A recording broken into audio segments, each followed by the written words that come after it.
Good morning, everyone. Good morning. Good morning. How are we doing? Pretty good. Good, Doing Andrea? awesome. I'm just looking at the cat. Oh, yeah, Phoebe. Yeah. That is awesome. Well, we have a nice little community gathered here this morning, and that is essentially the topic of our Shank show today. And I know, Andrea, you have done a little bit of background research on community management. So without saying too much, because Ansley really does a lot of that in our company, what did you find?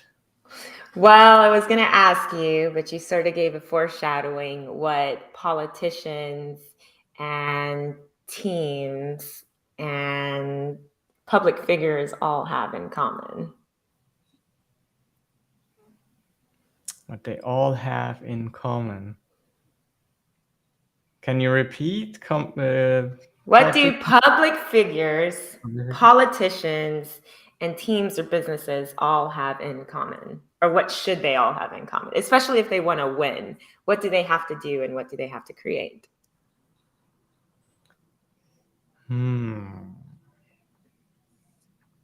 Strong community? Yes! Yay! Thank goodness I looked at the title of today's show. Yes! They all have community marketing in common because if they have no community, they have no one to support them. They have no one to carry their message. They have no one to help them advance their career.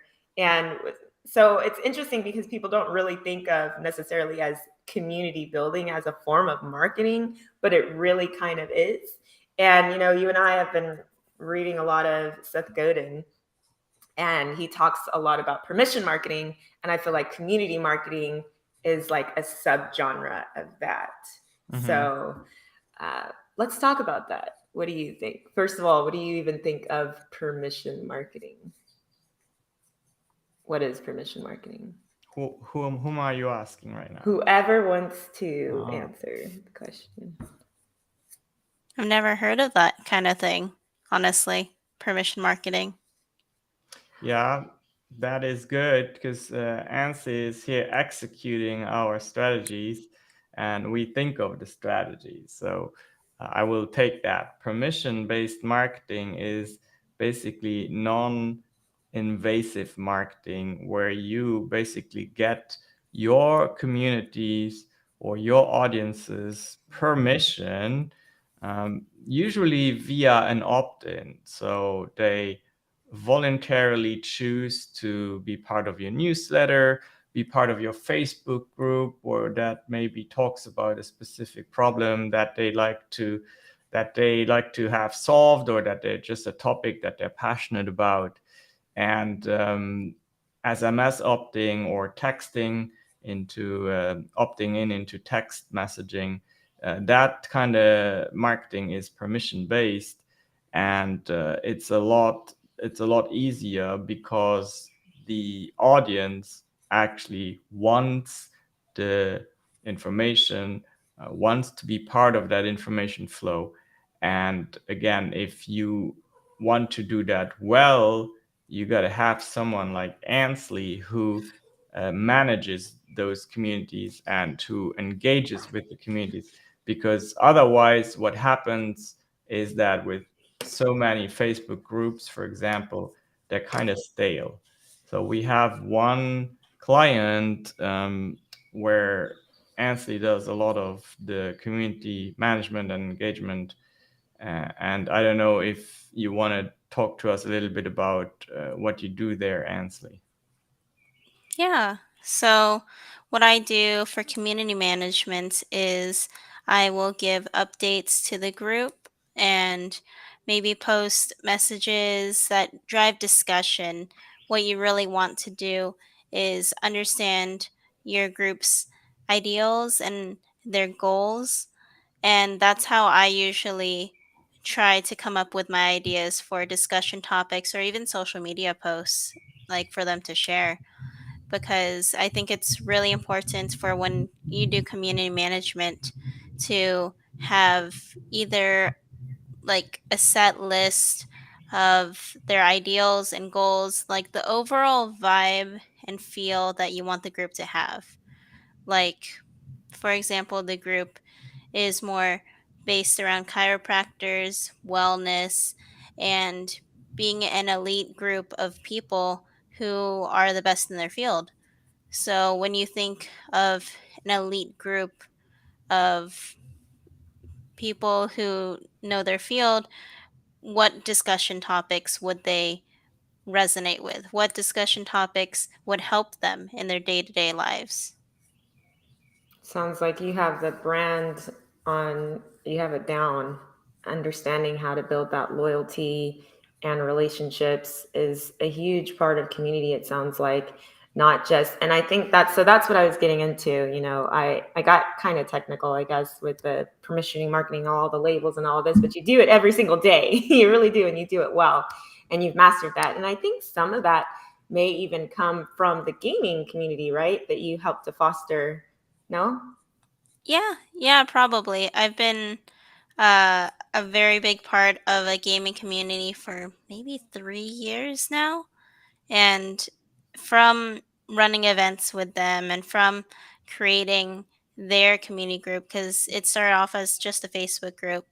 And then now, with the rise of the online chat platform, Discord, which is like a better version of Skype, basically, uh, creating that community and understanding what channels do they need, what kind of announcements do you want to hear from our group, how many times is too many in like the span of a week or a month when you want people to know important information, because you want your audience to be engaged but not tune out to what you're saying. So how does that, do you use any of those strategies and techniques, and do you bring it into the marketing world with Shanks? Yeah, there will be times where someone in another community, like a gaming community, I think they asked a good question. Like, they'll ask a good discussion question, and even though I'm like racking my brain of like, oh, how can I get people talking today, or what can I do to give value to these members of this elite group, someone will just ask a simple question like, how do you do this in your practice, or how can I get better at what I do? Is there one tip that you can share? And people love to give advice. People generally are very friendly and open and want to share their experiences, right? I mean, how else does Twitter or Facebook statuses get so popular? People love to talk about what they're doing, what they're up to, their opinions. So that's when I will bring it into our communities and realize, oh, a simple question of like, how do I do this is very effective. Yeah, and that's of course what I like about community management, marketing, engagement is that there is also a very natural way of creating sales and creating customer retention, which is, of course, always something that our clients care about. So, for example, within the chiropractic community, we always say 9 posts out of 10 should be about engagement, about value, about fostering that sense of belonging. And then the 10th post can be an ask or can be something that drives you towards a business goal. So, for example, with that community, we like to invite people to a live masterclass, and then once a week, we try to educate and convert some of the community members into clients. So that is very important to understand that we do that for a purpose, of course, creating revenue for you in a very natural way that doesn't feel forced. So it sounds like the bottom line is that the experience is all about creating human connections. And the Mm-hmm. more that you personalize, the more that you're able to put your message out there, and you're converting this community into friends and friends into customers, and not just it's not just random fluff, but you're really adding value. You're really engaging. As Ansley was saying, you're caring about what they care about. And I think that it sounds simple, but there's Yeah, really skill that you have to do it. right. That's a very good point. If you could speak a little bit to the time investment that is required, Ansley, because I think people underestimate that a little bit. Yeah, it does take quite a lot of time. And even now, I'm pushing myself to take certifications online to learn how to be a better community manager because it's very intricate. You can't just think, like, oh, they like to talk about chiropractic things. I'll just talk about that forever. You have to keep it interesting, you have to keep it engaging. There are reasons why they're like huge brands like Coca-Cola are still talked about, or why they have such a good following of people. Like, I don't know if you've ever met those people who are like, "Oh, I only drink Coke," or "Oh, I only drink Pepsi." Well, why is their passion there? You Right. know, there it's really fun to think about why people have joined their communities and why they stick with them for so long. I think that researching outside of your community is also important. Staying up to date with memes is something I like to do because people like to have a good laugh online. People like to see themselves in other pictures or get references to shows and movies. So it's a lot of creativity that you have to kind of think, how can this apply to my community? Right. So, yeah. And it really never stops. You can't just start. I mean, you make a good point. I mean, memes, they're it's all meant to be current. Like you can't be using things from, 9 months ago. People want to stay up to date, and that takes a lot of work. You have to really care. You have to constantly be engaged, and you have to really do your homework and build Yeah. loyalty in that way too. Like brand loyalty, I think, has a lot to do with um, you staying up to date. Yeah, so we have an interesting comment here from one of our viewers. I'm going to blend that in. And that is Kathy Randolph says community becomes part of their identity. And I think that is spot on. I mean, if I think about, for example, people who are like Andrea and I, last year we partook in this vegan fitness challenge, and there was a Facebook group that came with it, and you really identify as a vegan who is into fitness, and then every day you go and post your updates, you post your experience with the program, and you start talking about other things that are relevant to the mindset of being a healthy vegan, right? So that is really a very, very powerful comment there. Yeah, and if I may, the reason I mention the public figures, the politicians, the teams and businesses is because if you can rally a community around these people, they will be your lawyers for you. If anything ever goes wrong, like there's what's called the beehive. So Beyonce has this huge community, this huge following. And if anybody says anything about her on Twitter, on Facebook, on any platform, on Reddit, anywhere, the beehive will literally swarm and attack that person. And that's the power of community, because it's not just watching this figure, it's having these outlets where you can really, build loyalty and build relationships, and then people they'll protect you. So I can't wait for that to happen when we have a bunch of haters and there's a bunch of shanksters out there that are Oh my totally helping gosh. us because it Shankster, is their identity. is that how we refer to our community Well, members? it depends. If they're going to defend us, maybe they're Shanksters. If they're Oh going my out in the gosh. public, maybe they're the Shanks Nation. Love it. Let them decide.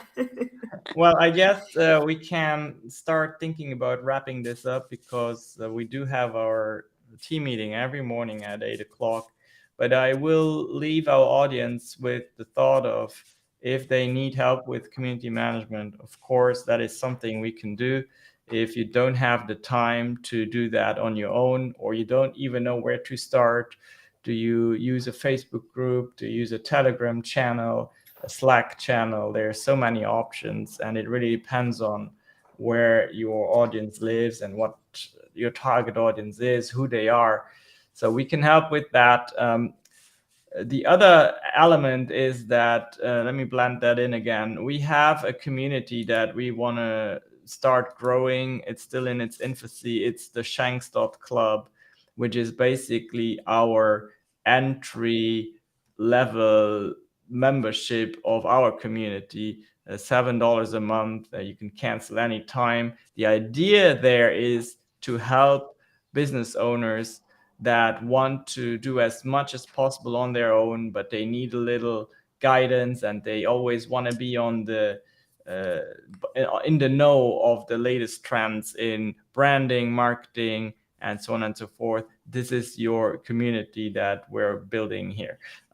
So go check it out, Shanks.club. You can, as I said, you can cancel anytime if it's not for you. But I'm pretty sure you're gonna like it. Yeah, any final thoughts from my awesome team members here? Thanks to our marketing assistant, Ansley Partosa, who is the best community manager that I have ever met. Not just saying that, but I'm serious about it. And next time I won't ask so cryptic questions. Well, yeah, and Ansley, you actually also, speaking of community, you are very involved in the San Antonio community. You love your gamers community and the San Antonians. Where can people find you online if they want to see a little bit what you're doing? Let's see. For the gaming community, if you want to check them out, you can look up the Greater Gaming Society. We are on all social platforms, mostly except for TikTok. I haven't tried that yet. And I have a Twitter. It's Ansley Partosa, I believe, on Twitter. So you can find me and all of my. I share a lot of community management tweets, actually, and marketing tweets. That's also a good way to learn from the best, right? You Right. learn from a community of community managers because they often have a thread of like, oh no, this went wrong. How do I do this? Or I have to engage with someone who's frustrated. How do I handle that? Like things I wouldn't have even thought of. So yeah. Well said. Awesome. Well, Okay, follow her. follow her and have a great day. We'll see you tomorrow on the Shanks show. And that's it for now. Bye bye. Bye-bye.